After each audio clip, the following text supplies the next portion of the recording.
Hello, I'm Derek Wheatley and welcome to episode 18 of the Wheatley podcast.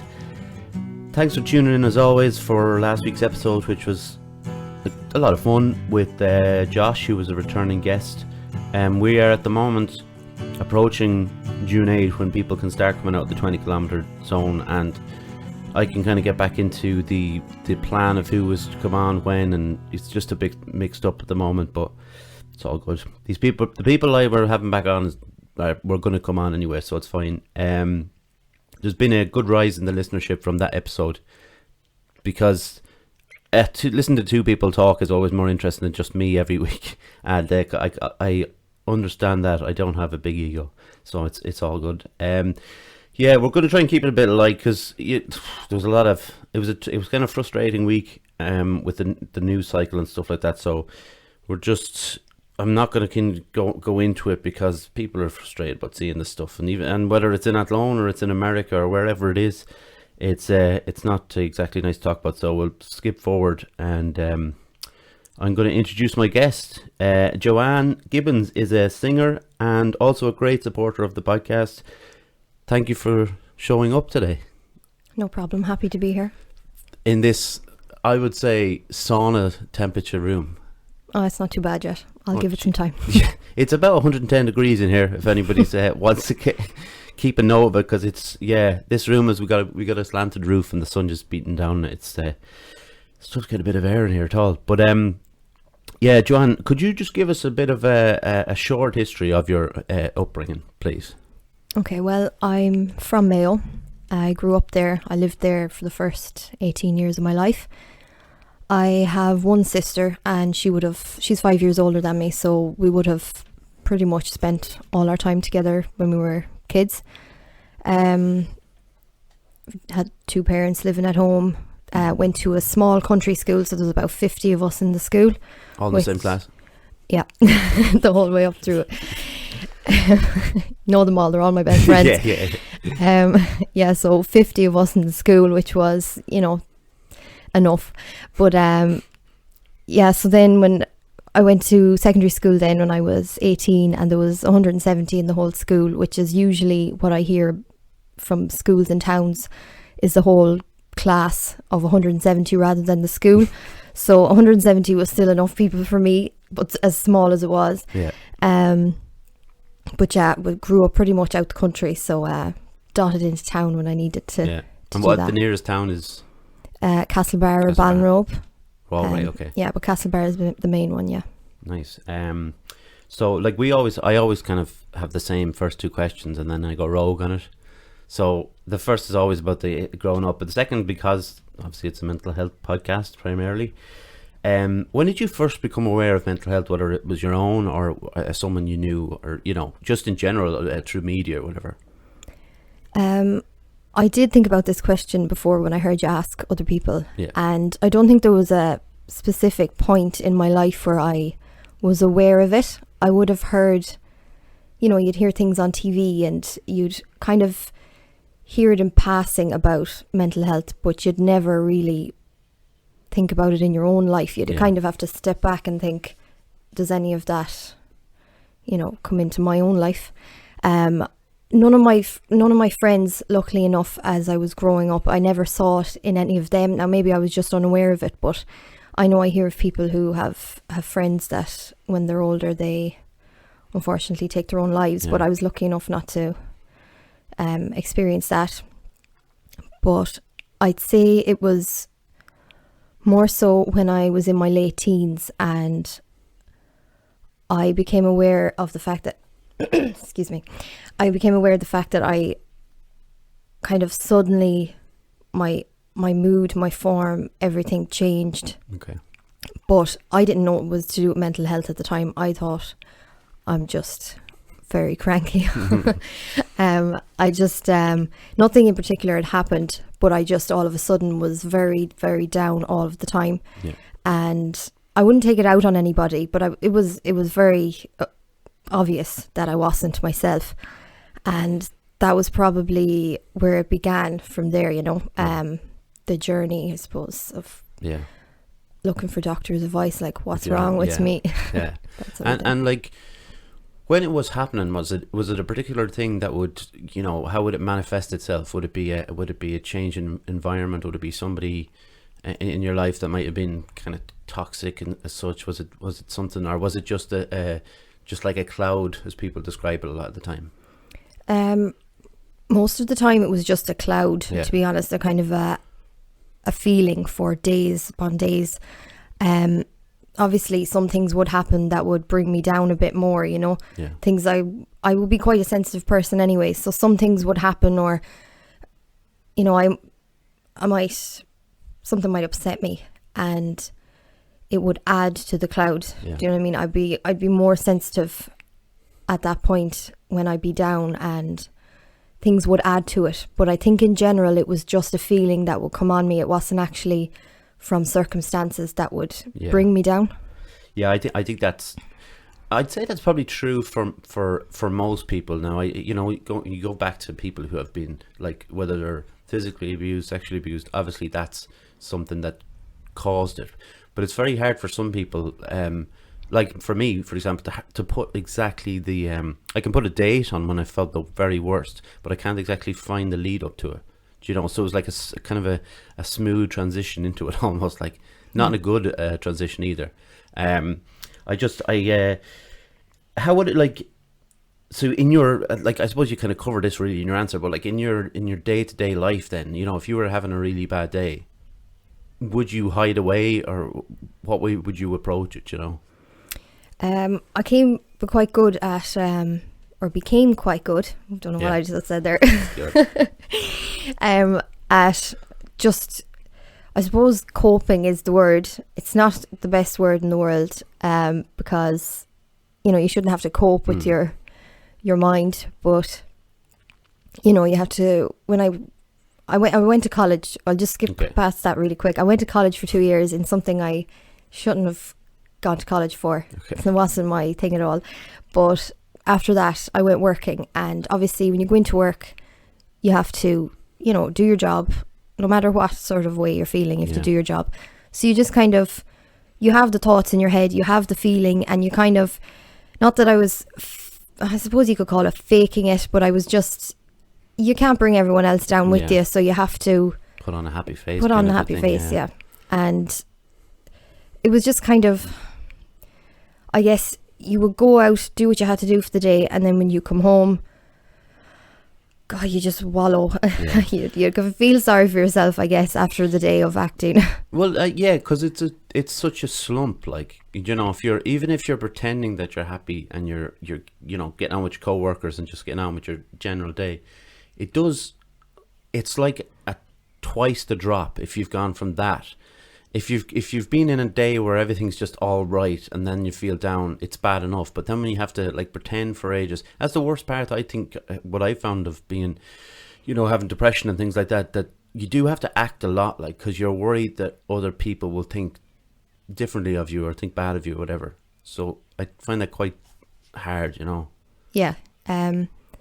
It's not even like you be around people that you trust and that it's not that it's a judgment on the people you're around. Like, I'm sure they'd be very, willing to help you and that, but it's willing to help and actually being able to help are different. And you don't want to bring the people around you down by, I know they say a problem shared is a problem halved, but unfortunately, like, things like depression and that, just talking about it for me didn't really help me. Yeah. So I didn't want to be burdening people with things, things about, oh Jesus, I'm having this fortnight has been the worst or anything like that. So you just kind of, although you knew these people around you would be very willing to listen, you just kind of deal with it yourself or get through it yourself, because I suppose I knew it's not going to help me. I knew what wouldn't help me at that stage.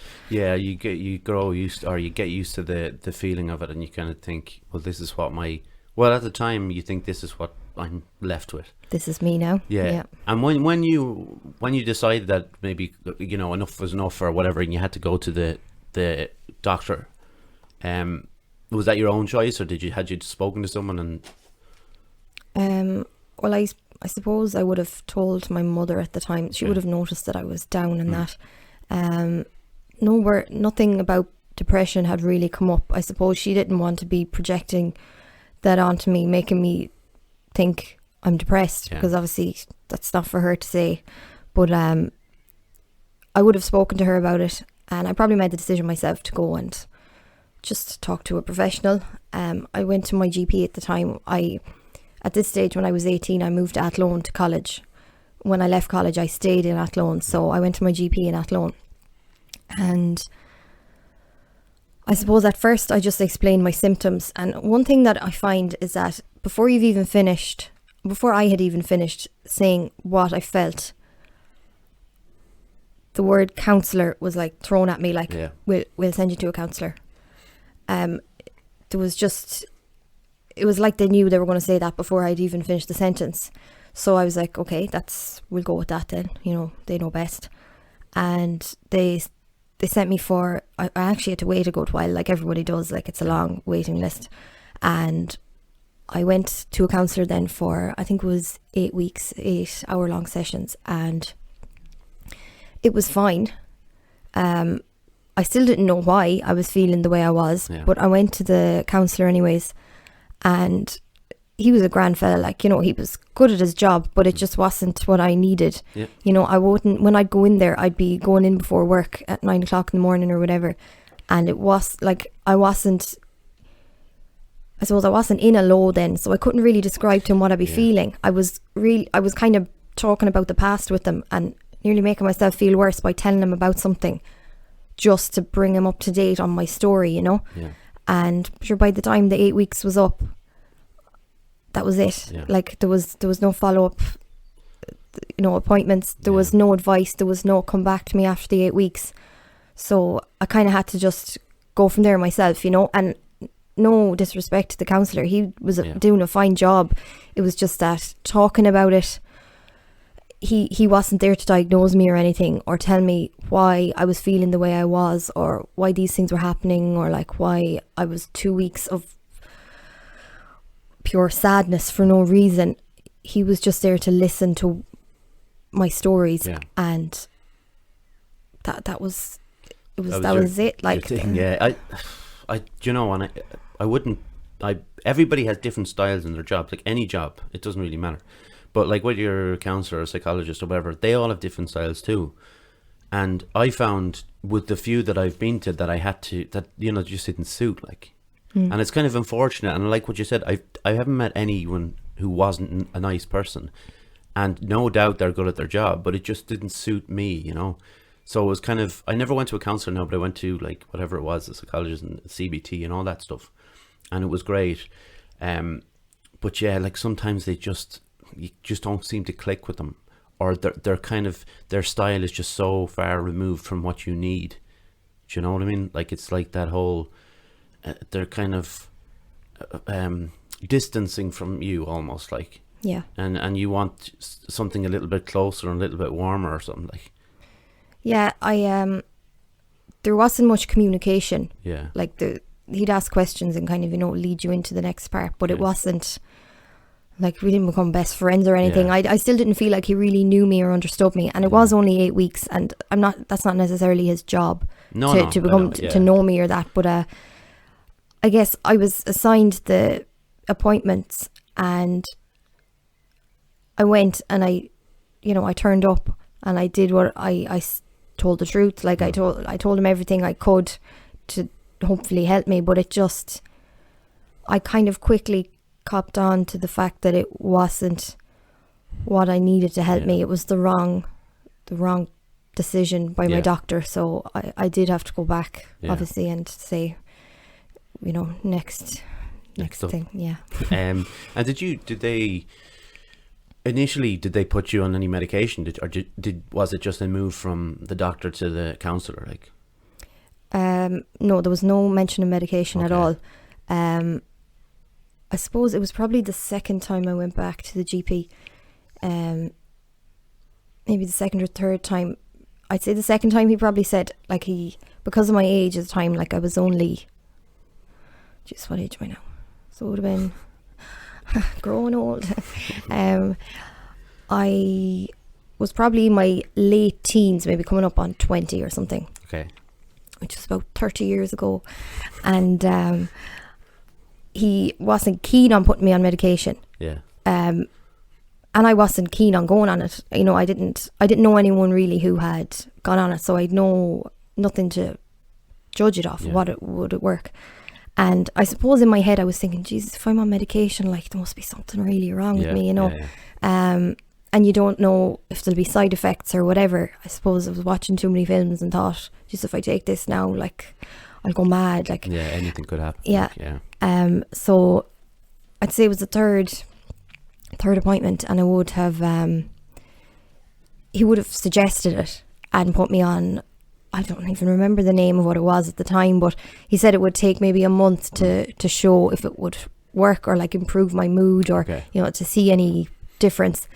And after a certain amount of months, he would have upped the dosage and he would call me back and see how I was. And I suppose this first medication I didn't see any difference after a few months. It just obviously wasn't the one for me. I was keen to, you know, stay with it, but you weren't opposed to it or anything? No, not at all. Okay. You know, honestly, at that stage, I was like, you know, help me. Yeah. But I went on a different one then, and gave it the same amount of time, and I suppose I must have seen some sort of improvement. I should have written all this down because I'm like, well, what year was that now? No, look, if you listen to the podcast, my stories are all over the shop, so don't worry about that. Yeah, but you still have a flow. Just getting used to it. I'm just trying to go back through my life here. It's like, what have I done? But yeah, so at whatever point, I suppose one of them suited me then, and there must have been a significant improvement. Yeah. Now, it wasn't a miracle worker, as in I still have my downs in that, but it wasn't a constant feeling. Yeah. So I stayed on that. And even when I go back to him, he upped the dosage again, even though things were okay. Yeah, okay. And he upped it to, I think, the highest I could be on. Yeah. And I don't think that suited me very well. But me, like an idiot, didn't go back and tell him I don't think it suited me. It's hard when you're that age, though.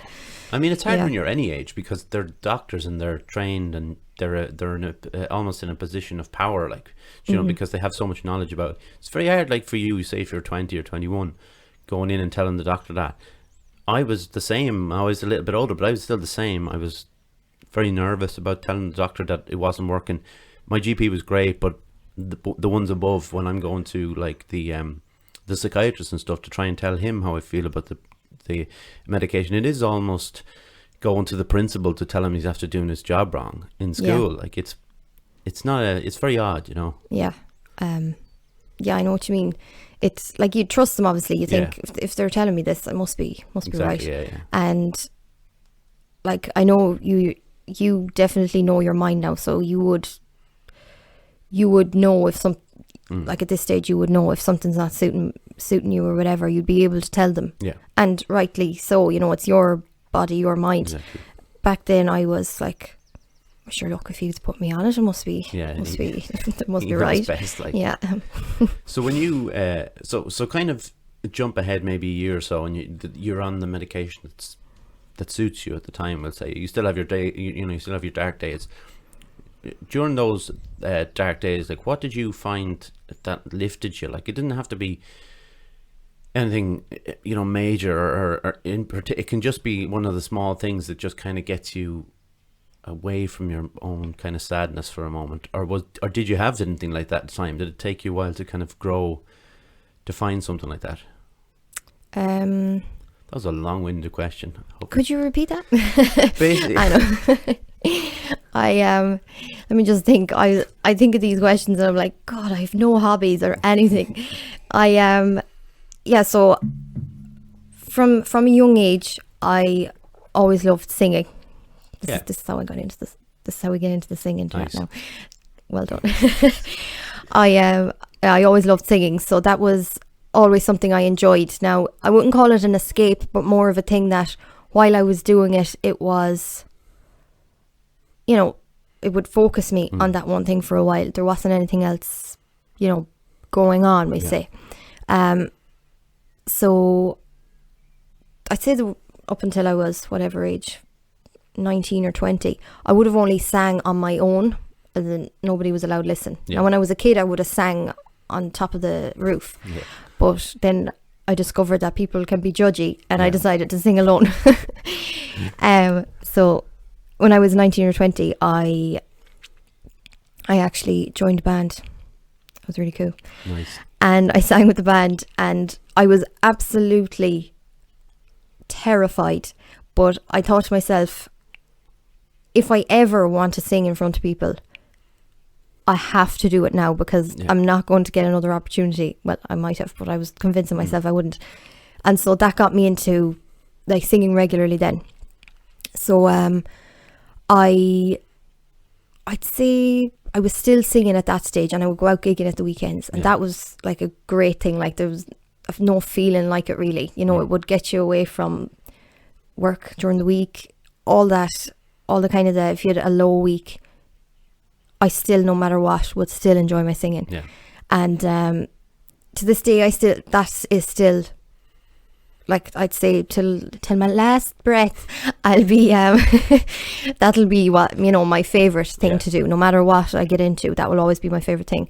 So yeah, I started doing videos. I started, you know, doing this, that and the other when I stopped gigging, and I just wanted to stay in it because I knew Yeah. it was definitely something that you know, made me happy. So that was always Yeah. a great thing to have. And yeah, so that's my one of two Music, hobbies. yeah. No, but like it's just a excuse me, it's everybody like needs something to grasp onto, like, and whether it's like, because music is not many people can sing, like, you know, a lot of people think they can sing, but not many can actually sing. I might be one of those, you know. No, you're not. But I'm one of those. But I certainly think when you put on a song that you love, there is that kind of feeling there's nothing kind of like it. I was in here, I think the other day, having a shower or something. So the podcast was on a, what's it called? Shuffle. And Graceland came on, you know, Paul Simon, Graceland. Like that. I'm going to say yes. You know it for sure, you know. And all of a sudden this just kind of, it's just a Rocking different out in the shower. Yeah, I was loving it, like, and I was blasting it out, like giving it Paul Simon. But there is a thing about music, and for me there's a thing about films that can really take me away from it, like, you know. Yeah. And some things are harder to concentrate on, and so they don't quite work as well as you'd like them to. But I do think like music and film for me is something that definitely takes me away. And do you know what else does? Adverts. So let's do one. Nice. See, that's Fusion Training Centre, Monksland Athlone. A place to train in Brazilian Jiu-Jitsu, kickboxing, martial arts and CrossFit. A great atmosphere with experienced coaches and a real sense of community. If you want to join the team, find us on Facebook at Fusion Training Centre or drop in for a chat. Fusion Training Centre Athlone. Train like a warrior. We are opening again in a few days. Don't even know what date it is today, and actually have no way of knowing ever. Oh, there, 30th. Yeah, in a few days, and looking forward to getting back and doing some stuff, I suppose, and having a bit of crack. Yeah, we talked about music just there. I just want to mention that you are someone who, you're not performing live at the moment. No. But you're posting your songs up on YouTube every Friday or Saturday? I put them up on Friday night, Yeah. and then Facebook then on Saturday. Whenever I wake up. So, like, what made you come to that decision to start doing that? It's my huge fan base. They Yeah. needed to hear from me. They want to, yeah. I know. There's, like everyone likes a little bit of. It's not attention. That's not why I do it. You want to like on Facebook. That's exactly it. There's just something so, like, it just makes you feel so good when you do something that you love doing, and then people respond well to it, and it just gives you that feeling of like, oh, I love this, like. And obviously it would be great to sing full time. Yeah. Like, singing as a job would be the dream, and I'm not saying that putting videos on YouTube is going to do that for me, but not putting them up isn't going to do it either. That's a good point. So I guess it keeps me singing. Yeah. You know, keeps that in my routine, like every week. It's something I know I'm going to do, and it makes me feel good when people respond well to the song. And possibly Simon Cowell will spot me. I hope it's not him. I hope someone does, but I hope it's not. I literally couldn't think of anyone else. Yeah, no, Sony. Yeah, I would have only thought of Cowell. Hit too. me up. He's everywhere. But I always see them on Saturday morning when you put them up, and I think they're great. And thank you. You've put a variety of songs. Like, there were songs that I didn't know. Now that's just because of my age and the fact that you only listen to the Beatles. And that, yeah. Well, yeah, but you've done a Beatle this week. Yeah. I've done a Beatles. That's lovely. Apologies to those who are sensitive. Edit. But I'm never editing anything on this. But like that, it's just because you've done Lewis Capaldi, you've done John Lennon. Yeah. You've done. Oh God, who else? You've done Elvis. Tom Petty, correct. Very good, actually. Free Fallin'. Yeah. And it's a good eclectic mix, like. And is that the kind of the mix that you'd listen to, or how do you pick the actual songs? Like, I know you, and I know there's a process to it, which may not be as.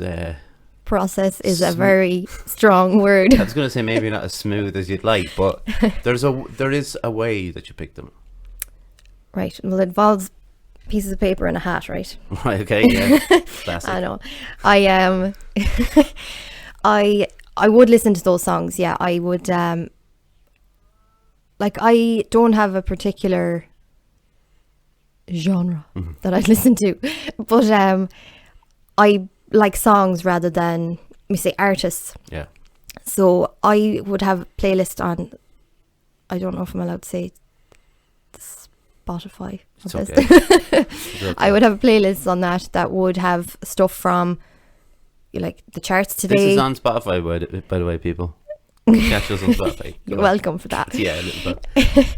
I would have stuff from the charts today back to, like, I love cheesy 80s stuff. Now, I'm probably not going to put up any songs of that, but I love that stuff. Like, puts me in great form. And then we say there's Elvis, Tom Petty, then there's back to God knows when. You could have Buddy Holly on there, all sorts of things. That's right. So any sort of songs at all, I am open to all songs. Yeah. Maybe not heavy metal, probably not my type of voice that would suit that, but I will give any song a go. But it would usually be one that I'd know already, I guess, because it's more naturally sung than because I know it already. When it comes to choosing the song, I like to leave it till the last second. Which is a scary thought for me, because I'd have to have a plan for about a week in advance. Can only imagine. So I do know when it comes to a Friday that I am recording a song that night. Night, I mean, like, coming up before 12 o'clock, I'm there with my cup of tea, like, warming the vocal cords, thinking, right, we're going to go down now and do a song and hope for the best. And it nearly gets to that sort of stage, like in Father Ted, when they're there trying to do the song for Eurovision, and I'm there having an argument with myself, like, trying to get the thing right. And I go from one song to another and pick the best one that happens. Like, I could go down through YouTube and I'll type in, like, I have to use a backing track because I don't really like I can play a small bit of guitar and piano, but I'd rather just sing. So I'd find a good backing track. Yeah. And they're not like, the ones that will be in the right key aren't available all the time for me. So I'm limited a bit in that way. But I could be there and I'll scroll down and I'll be like, oh my God, I love that song, I'm going to do that one. Yeah. So it will be very last minute. And like not 2 weeks ago, but the week before, I just posted a video today, but last week, I swear I thought I had lost my voice or I had gone tone deaf or something. I nearly went mad. I tried like 3 songs, and every time I listen back, I was like, what song am I listening to? it was like it was out of tune. It was the Shallow one. Oh yeah, sorry. And I had tried Imagine as well, the one I put up today, and I had tried another one. And I swear every time I listened back, I was like, there's definitely, like, I'm going deaf. Like, this is how it happens. I'm just lost everything. My one talent is gone. But I left it that night and I was like, Yeah. that's it, I'm not doing it. So I did it the next day, and I was like, great, thank God. Okay, got the ears back again, Yeah. and everything was fine. But I swear the panic was chronic, and I thought, this is what I get for leaving things to the last minute. I don't know. That's like, you watch all my live stuff on the Saturday nights, and I just do a song at the end, and I'm very poor, like very what's it called, limited vocal ability. So I have to pick a certain song to match, and just I have to plan it for about a week, and it's an easy song to do. It's like the guitar's not a problem, I suppose. It's the singing part, but it's just I'd have to have a long think about it, you know. But and what would you think about getting? You say you've got your backing tracks and stuff. Would you be interested in doing those videos with live performers, or is it just is this your thing? You know, I would definitely consider it. Like I suppose definitely with lockdown and everything, I didn't have a choice. Of course, yeah. And it was something that kept me. It was mostly during lockdown that got me to do this every Motivation. week. But yeah, no, I think it would be great. Like there's something great about, you know, the live thing. And just going back to when you say about singing on the live segment, like that's definitely more nerve-wracking than me putting up a video, because I do that video like 40 times and I pick the one that's best, whereas you're doing it live. So, you know, it's then or it's never, you know what I mean? So yeah, but I you know, mess it's up still every time, and I laugh. You don't really. I kind of laugh, and you pick songs that go very high, and that's your fault. Well, I did that with one, I think, and then I was so disappointed. I said, "That's it, I'm done with the song part," because that's not the most important part. But it's really good crack on it now, like at the moment. But if you do want to actually hear Joanne, just go to her. She didn't want me to. Oh plug. God, here we go. She didn't want me to do any plugs, but you know, go to her YouTube channel, Joanne Gibbons. I don't just spell that for you, surely, but go to that and give her a subscribe and have a look at the videos she has up already, because they're great, and they come out, like I say, every probably for normal people Saturday, but for the night owls, Friday night, I suppose. You mean anyone up after 9 o'clock? Well, I go to bed about 8:30, my little sleeping cap on, and settle in. Retainer. So this was one of your hobbies. So your second hobby is knitting. Knitting. I know it's not. What is it? No disrespect to any knitters, but I can't knit. I don't think there's many. I do a bit of the old powerlifting. Yeah. Well, I did do before all of this, and I was getting back into a great routine, and then they shut down the gym, and I was like, right, well, you know, if I get fat now, blame the Rona. Yeah. But yeah, so back in, let me see, I probably started in late 2016.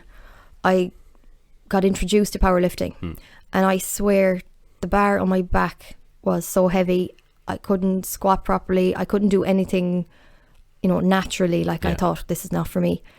And then got into it a bit, trained in it 3 times a week. I went to a coach in the gym. Went to a coach, that makes sense, yeah. In the gym I was going to, who's a proper international coach, so I trusted him, like he knew what he was talking about. And I went and did that 3 times a week, and it didn't take long for me to be like, this is great, like I love this. And I had been going to the gym for a year to lose weight, so I was mostly doing cardio, which won't get into your it. favorite. No. Okay. Near-death experiences there. But I started doing the powerlifting then after, when I lost the weight I wanted to lose. And it was great for like building up my strength, we say, because before this it was just, you know, the weight loss, and now I was getting stronger. I was feeling a lot better, because I would sleep better too, because when you just go in and you do like a heavy session or whatever, you'd sleep like a baby then. And it was just like the best thing ever, like. And there was a great community then in the gym. Like there was a lot of people lifting as well, and there was a lot of women that started. And I just made some great friends in it as well. And I continued, I started competing in that. Now there were times where I got injured and stuff, and I would have to stop lifting for a while, which was really, rubbish. Because, you know, you injure one thing and that's all lifts out the window, you know, because, you know, your back is kind of important, you know. It can be, Yeah. And so I did kind of have setbacks, but I always went back to it, and I cannot wait to get back to it again. Like, it does, I don't even care if it's in a gym. I will gladly squat out in the garden. No, God, that sounds awful. Under a bar, I mean, squat some weights out in the garden, wherever. I just cannot wait to get back and get access to some powerlifting equipment. What is it like? Because with the exception of Josh, and that it is a dig at him, just in case that's not clear, the people who have come on have been people who compete in something that they love doing. Yeah. What is it about? Because I don't need to go into me, and the idea of competing is just makes me feel sick. No, we don't need to. I have actually, and I've gone into it a lot actually, maybe more in my head. But what is it about it that you like? You know, it just seems to me, it just seems awful. Okay. No, really, everything about it. The people, the expectations of yourself, the expectations your coach has on you, all that stuff. I suppose going into the sport, unless you're freakishly strong naturally, you don't go into a competition thinking you're going to come first. It's not really about that. Not in this sport, I don't think, in my opinion anyways. You're going into the competition because when you go into these, the IPF competitions, so the Irish Powerlifting Federation, every time we say get a certain lift, whatever weight of the lifts, they're all added up and you have a total from that competition, and they're taken note of officially. So you're going in there to get the highest number you can get for yourself, and like keep adding on to that number. So it's mostly about that and getting like personal bests every time. So I never went in thinking, right lads, I'm going in now to get first in my category, because it's done by weight categories or whatever. And it was never about that. So I'd never any expectations of that. Well, I'm sure some people do when they're really strong, like. So that part of it wasn't a worry. Yeah. Yes, I'd have a little bit of a worry that I'd just like not get as heavy as I had gotten in the gym training, which did happen a few times. But like, it's a different atmosphere. You're completely different equipment you're using on the day. You've also, in my case, I would have to starve myself for a few days to get into the weight category, because that was not the smart way to do it. And then when you'd weigh in, you'd have like an hour to stuff your face, build up some energy, and that's not the natural way you would go in and train in the gym. So it was, you know, there's a lot of factors that make it an unusual day for you. But pressure from my coach, that was never a thing. He'd want you to be happy with your own scores, you know. I never actually, like, I never really felt anxious on the platform. No matter how many people were there. I think it's because I didn't know them. Yeah. If I know the people, I'm like, oh my God, there's Mary, and she's looking at me. It wasn't, I didn't even look at them. Do you know what I mean? So I never actually got nervous about that. Yeah. Which I'm delighted with, because some people will get very nervous. I do get anxious in public places a lot of the time, but that I was very grateful that I didn't suffer with it at that stage, because obviously you're doing something with a heavy weight in your back. It's the last thing you need is to be getting anxious. But I'm not sure if I've gone off track. No, you're good. What was the question? well, no, that's like describing what it is about competing. Like, but if you were to sum up your first time competing, was it just absolutely nerve-wracking? Well, obviously there was nerves, but did the nerves kind of take over the day, or did the whole process of what you were trying to do kind of pass that out as such, you know? At any competition, it felt the same as the first one, because as in, once you get the first lift out of the way, you're completely, I felt completely fine then. It was just that first one. It was, I had done a novice competition to just see what it was like, the way it was laid out and that. So I kind of had an idea what it was going to be like, but I was actually really excited. I suppose I had prepared, and I kind of had in my head what I wanted to get on the day. Yeah. Now, I don't think I was completely happy with my results on the day. I remember having a little bit of a flip with myself over one thing. But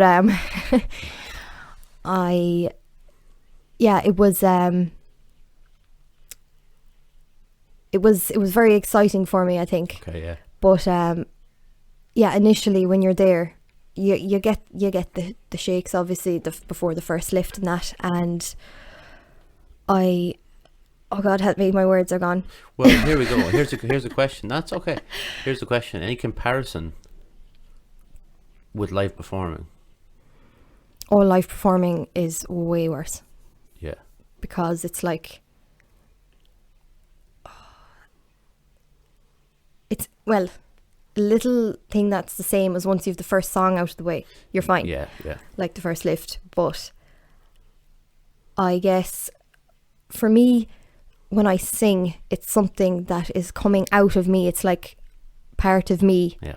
So if it's not good, it's like I'm not good. Yeah. But when I'm lifting, it's like something I have trained to do. I wasn't naturally strong. I'm still not that strong. It's just something I enjoy doing. But it's like if you don't get it, it's like, oh, they're obviously having a bad day or they whatever. But it's not, I don't feel like it's a personal attack on me if I don't do good, and I find myself, I can be quite vulnerable when I'm singing because of that. And like I said, if there's people there that I know, even more so, because afterwards they're going to be talking to me about it and they're going to be like, oh, this was good or that wasn't good or whatever. Whereas if there's strangers there, they're going to leave and I'm not going to know what they thought.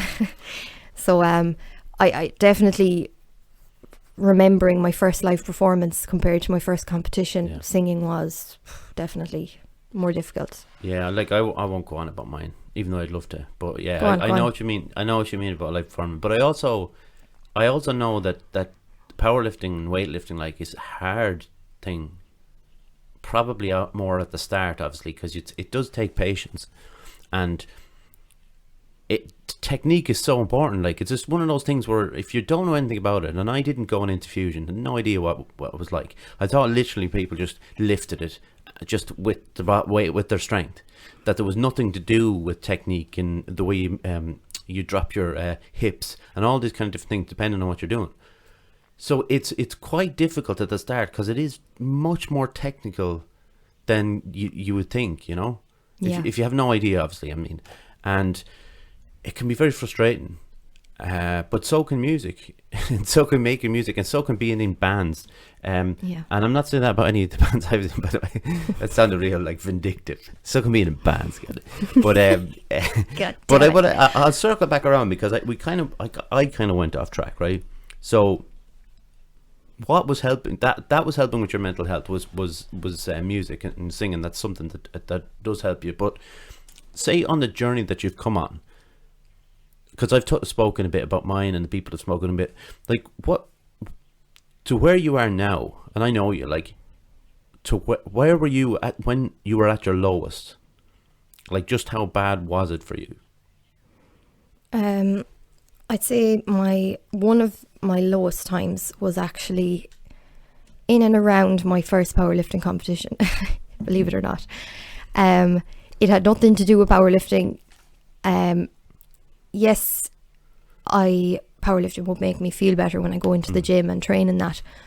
But earlier on I said about me being on the wrong dose of medication, but I hadn't really addressed it with my doctor, and I must have forgotten.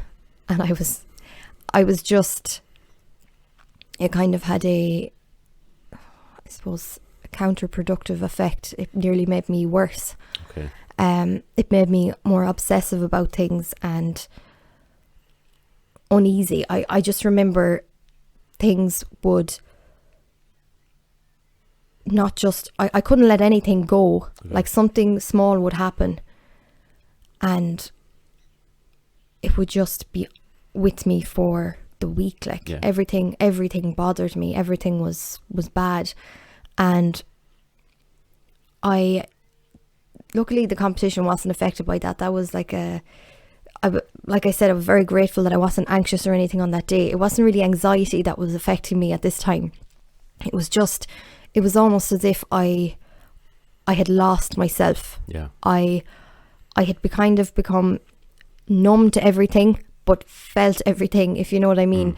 I absorbed everything negative and kind of became a bit of a shell of a person. Yeah. I think that's the way I describe it. And I, at the time, I'm not going to go into details because we could be here for the week. At the time, there would have been somebody in my life who I had great respect for and great time for, who I suppose really hurt me at the time. Yeah. And it was rubbish. Like at the time, I took it really badly, and they pretty much they broke my heart at the time for what I thought felt like a broken heart. But obviously I was a bit more sensitive at that time as well. The same thing today mightn't affect me the same, you know. Yeah. But just as a person, you know, when you have great respect for somebody and then they kind of just let you down with a bang. And so this, like I said, I became obsessive about things. And this whole situation, I started to obsess about it, and everything about it was on my mind 24/7. Okay. No matter what I did, this person and the whole situation was on my mind. I didn't sleep for months. I literally didn't sleep. I don't know how I was going at all. Everything in my mind was negative because the whole situation was negative. I was just, you could be having a conversation with me about something, but in my head I was thinking about this person and that whole thing. And like everyone thinks about a crap situation for a little while, but this was going on for months. Like it was doing my head in. Yeah. And at the same time, I was just like a numb person. I know that sounds like I was feeling things in my head, like the thoughts were there, the bad thoughts were there, but I was like emotionless, you know. Nothing was coming out. I wasn't crying about it. I wasn't, you know, in a fit of rage or anything like that. It was all in my head, and it was just like affecting everything. I couldn't think straight. And that was probably the first lowest point, and I can't even describe it to you properly because it was more a thing that you would have to have seen it to get what I'm on about.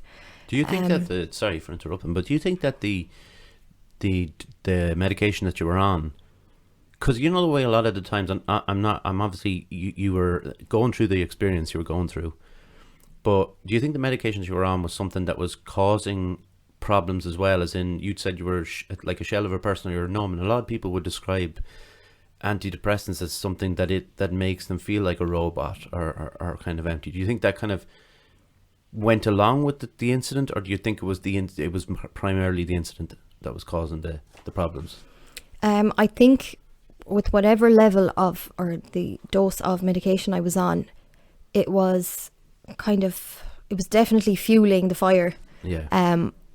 It made it didn't help me cope at all. It kind of made me do the opposite. It made me obsessed with the whole thing. I couldn't let anything go, you know. Yeah. I definitely think if I was on the right dosage, which I am now, I would have been a whole lot better. It was a mix of the both. Like rubbish situation happens, you know, you're going to be down, but and that's the thing, it's like trying to differentiate between like circumstances bringing you down or you actually being depressed. I knew I suffered with depression anyways, but I think this had gone past the way the circumstances were affecting me. It was like I was grabbing onto something and my brain was like, right, there's something rubbish after happening. I'm going to use that to keep you up at night, make you obsessed about it. You know, I grabbed onto that situation, and I don't know when I properly went on the right dose of medication then, but luckily things improved then. Like it's so funny how kind of blasé my doctor was about it. He's just kind of like, yeah, sure, we'll bring you down to a lower dosage, like kind of like, well, you know, maybe you should have checked beforehand. Before putting me through all the the other stuff. So that was your first, like, and have you had any really bad episodes since then, or is it a good level that you're kind of on? I'd say a little while after that was probably my worst time. I didn't know whether or not to talk about this today, but I did I don't know how to say the word. Dabble definitely isn't the word. No. I did. I don't know how to bring this into the conversation. I guess I turned to very briefly self-harm. Okay. God, dabble definitely wasn't the word to bring dabble in there. Wasn't correct. Can we please skip get rid of that? Just skip the word. I self-harmed, I suppose, is it? That's what it was. That was definitely the worst time. That was a few years ago, and it wasn't until that moment that I realised why people did it. Okay. I often thought about it, like what I wondered why people did it or that, and my reason definitely wasn't anything to do with trying to end my life or anything. It was, like I said, I felt awful numb, like the thoughts were in my head and the fight was going on in my head, but nothing was coming out. So it was like I was going to explode or something. Like everything was just locked up in there, and because I was awake for so long and was, you know, when you go to sleep, you're kind of leaving your thoughts for the day behind. There was none of that. I could never get away from it. Right. And for some reason, this came into my mind as something that would like distract me or make me feel something that wasn't going on in my own head for once. So I did turn to that, and I guess I could say at the time that it did distract me. I wasn't the right thing to do. Like people will say, like, why wouldn't you talk to somebody about it or that? But I really didn't want to, you know. At the time, the whole situation wasn't something I wanted to tell people about, because I was embarrassed about what had happened with the whole situation, kind of, you know, once somebody lets you down, and I didn't want to share that. So I definitely didn't want to. I've never spoken to anyone about this, actually. I didn't want to tell anyone about it and be like, you know, this is what I turned to, this is what I did.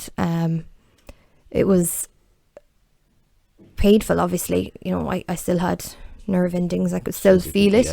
But I kind of wanted that. I wanted to feel something and be like distracted from it, you know, take me out of my head for a few minutes. And that was, then I realised for me, that was why I thought other people might do it too. It was like to, rather than the mental pain, it was a physical pain, to just be like, Jesus, it feels good to think about something else for a minute.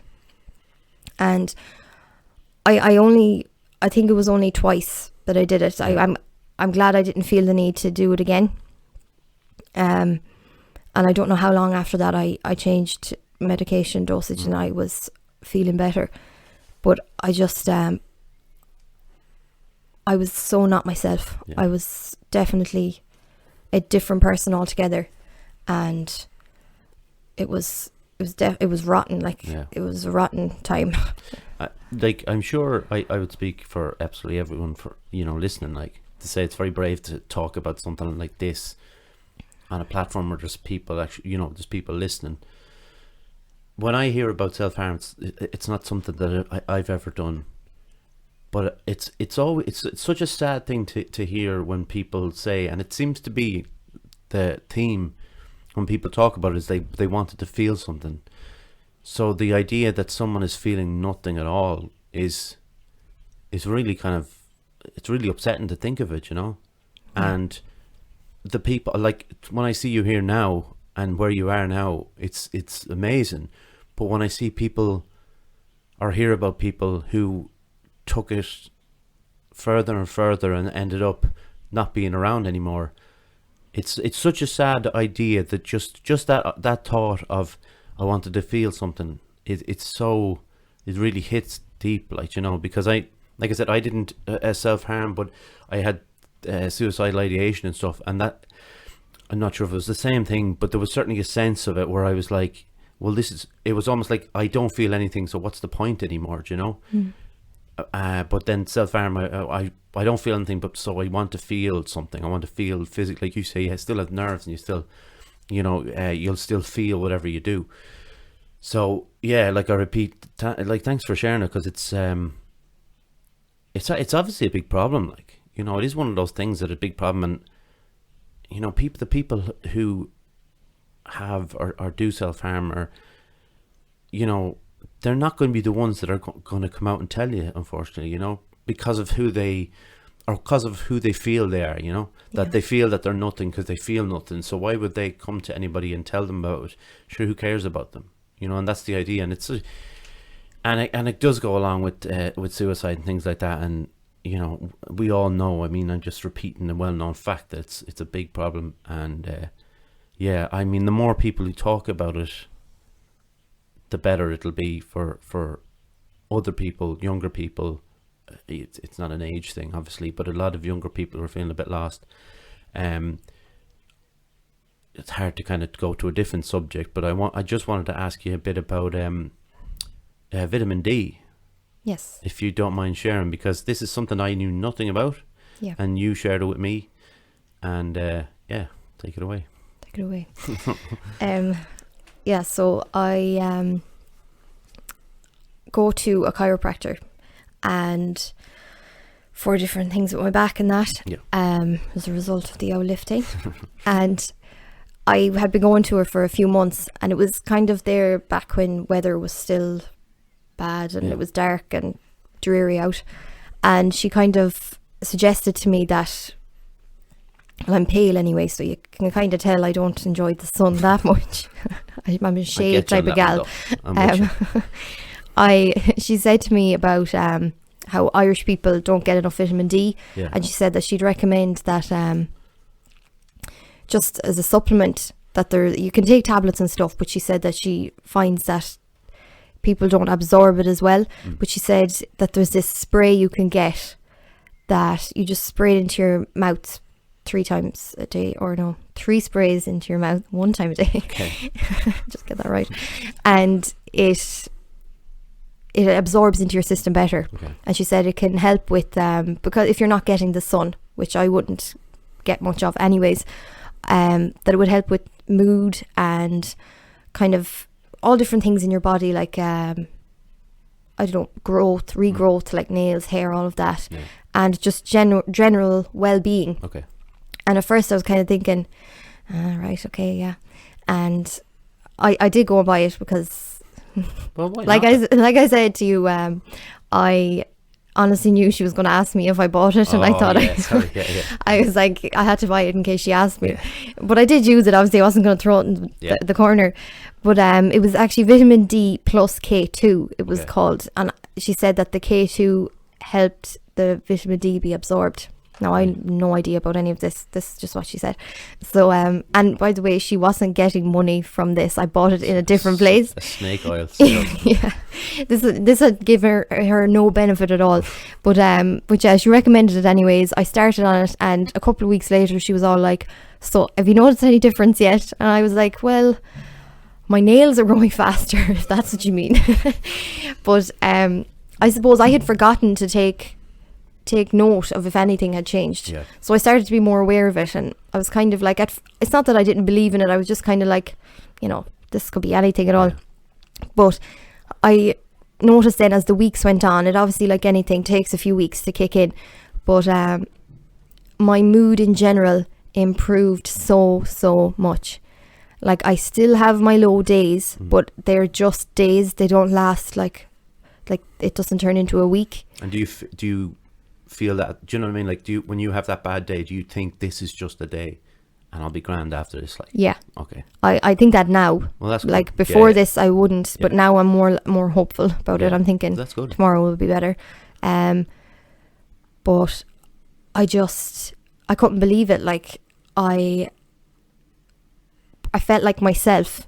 You know what I mean? Yeah. I kind of felt more like myself. Like I was actually felt like a happy person, which I haven't for a long time considered myself a happy person. Yeah. I can be happy, but I wouldn't be like joyful or like jolly or that. I just feel like the majority of the time now I'm definitely happier. Good. And I put it down to the vitamin D, because I still take it every day for the past 5 months, 6 months or whatever. And I just honestly, You believe in I'd give it a try. Could I'm not you- saying it'll work for everybody, but Well, yeah, it and would be worth a try. But it's always these recommendations are always good to try, as long as they're not something that's costing you a fortune and they don't work. But I mean, Well, it's $200 a bottle. that's, I was thinking. I was going to ask you, is this a pyramid scheme? Because it seems fair. Because you said to me recently. Can we get the ad in for this? Yeah, you said to me recently, you should try this, and Yeah. I was like, I have some on my bag there for you sale. see, this kind of behavior now. But Okay, just to say that I'm still I'm still on what I was taking, but Yeah. this is like Oh, I okay, find yeah, the yeah. combination is working for Good, me, that's but great. everyone else might, find different. But like you say, why not try it? Like, it's not going to Exactly do you any that. harm anyway. To kind of, yeah, we've plugged your channel already, haven't we? Too much so. To finish up, do you have any questions for me? Have you the kettle on? Oh, don't start now. I know. Just stuff you don't have to off. I honestly, I knew this was going to be asked, and I Yeah. feel like I need a second to think. So could you do That's like alright. another ad there? Yeah, or yeah. I'll something? do. No, what I'll do is I'm going to read out just the bits and pieces that this where you can get this channel. It's obviously we're our YouTube channel, the Weekly Wheatley. Subscribe to that if you can. That means it means a lot to us. We've got we're on Facebook, obviously, the Weekly Wheatley. Twitter, I always get this wrong. I think it's Wheatley _ there. Instagram is the Wheatley the Weekly even. We're also on Spotify, Apple, Anchor, Breaker, Overcast, Pocket Casts, Google Podcasts, and Radio Public. Before we close out, I also want to just, in case I skip over this bit at the end, thank you to John for all his hard work on the other end of it. My laptop's gone down, lads. We're all right. Yeah, thanks to John as always, and to his family, and to Megan for supporting us. And obviously always thanks to my mother, my father, and my grandfather. That's all I can do until you ask me I have a question now. Yeah, go for it. It's really squeezing this one out now. When all of this lockdown is over, Yeah. do you think personally you will find it hard to re-enter, we say, society? Do you think you will find it a bit more challenging than usual, or will you be happy to re-enter? No, I won't be happy to. No, I to be People honest, suck. I won't. Sorry, I will find it difficult to re-enter. Mm-hmm. I find it very difficult now to be going around places and stuff where there's people. There's going to be suspicions and worries of people, no matter how much they're told. I think, and that's just people. That's just people. How people's mind work are suspicious. Suspicious. I'm going to go into Elvis there. But that's just how people's minds work, and they're going to be suspicious of a recurrence or another wave. And I think to be socially distancing, we'll probably be doing it for a good while, and I'm just not good at it. I'm so You're a hugger. no, yeah, I definitely hug her, but no, I'm one that kind of hovers. Like, I don't know what to do. I was in Super Value last night, and there was a trolley coming out of an aisle and a trolley going into an aisle.